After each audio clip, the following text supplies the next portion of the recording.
Bakit hindi pwedeng hulihin ang mga sea turtle o tinatawag natin na pawikan? Gaano ba sila kahalaga? Ano ang pakinabang nila at magagawa para mapaganda ang ating karagatan? Ito po ang Gunner's Curious World at sa video ito, yan ang ating pag-uusapan. Alam nyo ba na napakalaking halaga ng gampanin ng pawikan para sa ating karagatan? Sila ang tagapag-alaga at tagalinis ng damong dagat. Kapag maayos ang damo, dito ligtas lumaki at kumain ang mga maliliit na isda.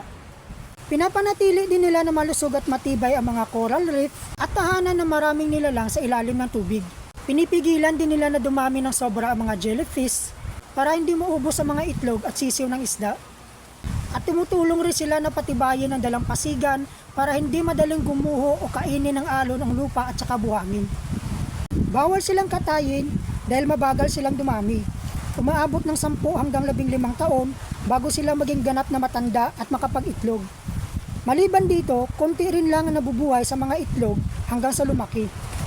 Kapag hinuli natin sila at namatay, hindi na sila makapagparami pa at tuluyan na rin silang mauubos at mawawala. Kaya't payo ko lang sa inyo mga kaibigan, huwag po natin silang huhulihin. Hayaan natin silang lumangoy ng malaya dahil kung maayos at buhay ang mga pawikan, malinis at sagana ang ating karagatan para sa atin.